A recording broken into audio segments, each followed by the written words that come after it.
नमस्कार। Technical analysis के इस 15th और लास्ट पार्ट में आपका स्वागत है। पिछले कुछ पार्ट्स में हम टेक्निकल एनालिसिस के इंडिकेटर्स की बात कर रहे हैं और आज हम बॉलिंजर बैंड्स के बारे में बात करेंगे। बॉलिंजर बैंड टेक्निकल एनालिसिस में काफी पॉपुलर चीज है। बहुत सारे ट्रेडर्स बॉलिंजर बैंड यूज करते हैं। आपने भी कई बार इसका नाम सुना होगा। तो आज हम देखेंगे कि बॉलिंजर बैंड क्या होते हैं, उनका क्या रिलेवेंस होता है और उन्हें कैसे यूज करना चाहिए। फॉर एग्जाम्पल, अगर हमें बाय या सेल डिसीजन करनी है तो उसमें बॉलिंजर बैंड को कैसे यूज कर सकते हैं, इसके बारे में भी आज हम बात करेंगे। बॉलिंजर बैंड को मिस्टर जॉन बॉलिंजर ने इन्वेंट किया है। वैसे बॉलिंजर बैंड्स हमें प्राइस और वोलेटिलिटी के बारे में बहुत कुछ बताते हैं। तो बॉलिंजर बैंड में बेसिकली 3 लाइंस होती है, एक सेंट्रल लाइन और उसके ऊपर एक लाइन और उसके नीचे एक लाइन। जो सेंट्रल लाइन होती है वो शेयर प्राइस के पिछले कुछ दिनों की प्राइस का सिंपल मूविंग एवरेज होता है। सिंपल मूविंग एवरेज कैसे निकालते हैं हमने पहले ही देखा है। फॉर एग्जांपल, अगर आपको पिछले 25 दिनों का सिंपल मूविंग एवरेज निकालना है तो आपको पिछले 25 दिनों की जो क्लोजिंग प्राइस है उसकी एडिशन करनी पड़ेगी और उसे 25 दिनों से यानी 25 से डिवाइड करना पड़ेगा। उसके बाद जो लाइन निकल कर आएगी that will be a simple moving average. उसके बाद स्टैंडर्ड डेविएशन कैलकुलेट करके ये ऊपर की और नीचे की 2 लाइन निकाली जाती है। वैसे आपको स्टैंडर्ड डेविएशन और बाकी चीजें कैलकुलेट करने की जरूरत नहीं है, क्योंकि बॉलिंजर बैंड सारे ब्रोकरेज फर्म्स और मनी कंट्रोल जैसी वेबसाइट्स प्रोवाइड करती है। सो ये सारी चीज़ें रेडीमेड आपको मिल जाती है। वहाँ पर आपको कुछ भी सिंपल मूविंग एवरेज या फिर स्टैंडर्ड डेविएशन कैलकुलेट करने की जरूरत नहीं होती। चलो एक बार देख लेते हैं कि बॉलिंजर बैंड किस तरह दिखता है। उसके बाद हम बात करेंगे कि उसके क्या क्या एप्लीकेशंस हैं। सबसे पहले moneycontrol.com पर आइए। यहाँ पर रेफरेंस के लिए TCS का नाम डाल रहे हैं। उसके बाद यहाँ पर चार्ट पर आने के बाद यहाँ पर आपको बेसिक चार्ट दिख रहा है, आप क्लिक कीजिए एडवांस इंटरैक्टिव चार्ट पर। उसके बाद ये चार्ट ओपन हो जाएगा। इसमें आप जो भी टाइम पीरियड आपको लेना है वो आप सिलेक्ट करिए और यहाँ पर ओवरलेज लिखा है, उस पर सबसे पहला ऑप्शन है बॉलिंजर बैंड्स। यहाँ पर हमने 1 मंथ का टाइम ड्यूरेशन सिलेक्ट किया है।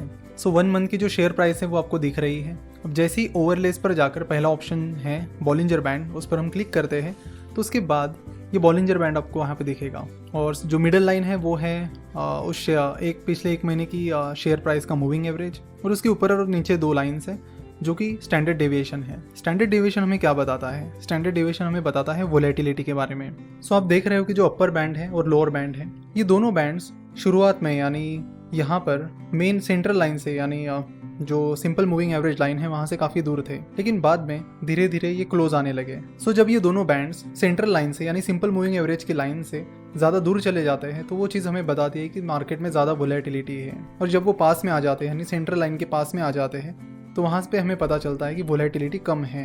तो इस तरह बॉलिंजर बैंड्स हमें वोलेटिलिटी के बारे में बताते हैं। तो वो शेयर फिलहाल ज़्यादा वोलेटाइल है या नहीं, ये सीधा आपको बॉलिंजर बैंड देखकर पता चल जाएगा। अब बात करते हैं एंट्री और एग्जिट पॉइंट्स की। तो जब शेयर प्राइस इस अपर बैंड को या फिर लोअर बैंड को टच करती है तो वहाँ से आपको एंट्री और एग्जिट पॉइंट के बारे में पता चलता है। अगर शेयर प्राइस लगातार इस अपर बैंड को टच करती है तो उससे हमें पता चलता है कि वो स्टॉक ओवरबॉट हो गया है और उसमें सेलिंग प्रेशर कभी भी आ सकता है, जिससे आपको ये इंडिकेशन मिलता है कि आप उस शेयर को बेच सकते हो। तो ये जो अपर बैंड है उसे आप रेजिस्टेंस की तरह यूज़ कर सकते हो। अब बात करते हैं लोअर बैंड की।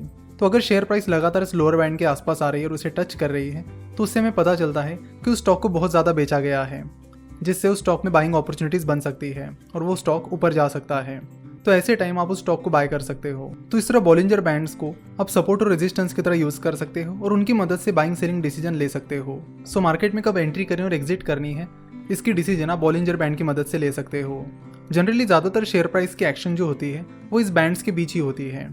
तो यहाँ पर टेक्निकल एनालिसिस की सीरीज में हमने कई सारे इंडिकेटर्स के बारे में बात की, जिससे हमें ये पता चला कि बाय डिसीजन कब लेनी है, सेल डिसीजन कब लेनी है, कब हमें शेयर को शॉर्ट सेल करना है, कब उसे खरीदना है, बेचना है, एटसेट्रा। साथ ही हमने स्टॉप लॉस वगैरह की भी काफ़ी सारी बातें की। तो एक बात आपको यहाँ पर ज़रूर बताना चाहेंगे कि ये जितने भी टेक्निकल इंडिकेटर्स हैं ये एक प्रोबेबिलिटी बताते हैं कि ऐसा हो सकता है। ये इंडिकेटर्स बताते कि पिछले टाइम यानी हिस्ट्री में ऐसा ऐसा हुआ था, तो आगे भी ये हो सकता है, लेकिन इसकी कोई भी गारंटी नहीं है कि वो चीज़ आगे होगी ही। सो टेक्निकल एनालिसिस पर आप आंख बंद करके भरोसा नहीं कर सकते और ये चीज़ हम पहले भी कई बार कह चुके हैं। अगर पूरे टेक्निकल एनालिसिस की और ट्रेडर्स की हिस्ट्री देखी जाए तो ट्रेडिंग से ज़्यादा पैसा इन्वेस्टिंग में बनता है और बनता आया है। ट्रेडिंग में गैम्बलिंग का पोर्शन काफ़ी ज़्यादा होता है और ये चीज़ आप भी समझ सकते हो। जैसे मिस्टर जॉन बॉलिंजर ने बॉलिंजर बैंड डेवलप किया है, उसी तरह आप भी अपना टेक्निकल इंडिकेटर डेवलप कर सकते हो। It's not that difficult. लेकिन वो चीज़ हमेशा आगे भी चलेगी ही चलेगी, इसकी कोई गारंटी नहीं होती।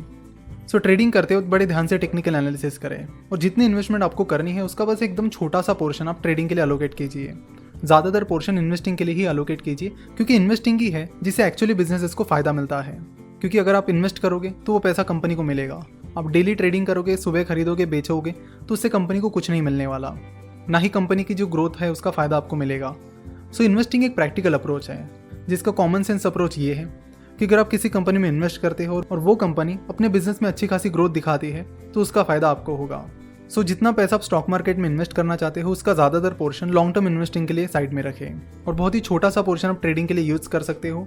और अल्टीमेटली आपको भी एक्सपीरियंस से पता ही चल जाएगा कि ट्रेडिंग में गैम्बलिंग का जो पार्ट होता है वो काफ़ी ज़्यादा है, इसलिए श्योर शॉट इसमें कोई भी चीज़ नहीं है। हाँ, बीच में अगर कोई ट्रेडिंग अपॉर्चुनिटी आपको मिलती है जिस पर आप काफ़ी ज़्यादा कॉन्फिडेंट हो तो ऐसी अपॉर्चुनिटी पर आप बेट कर सकते हो, but mainly always focus on long term investment, that is our advice. वैसे टेक्निकल एनालिसिस का ये लास्ट पार्ट अपलोड करने में हमें काफ़ी डिले हुआ, जिसके लिए हम आपसे क्षमा चाहते हैं। आज का लेक्चर देखने के लिए और हमसे जुड़े रहने के लिए आपका बहुत बहुत धन्यवाद।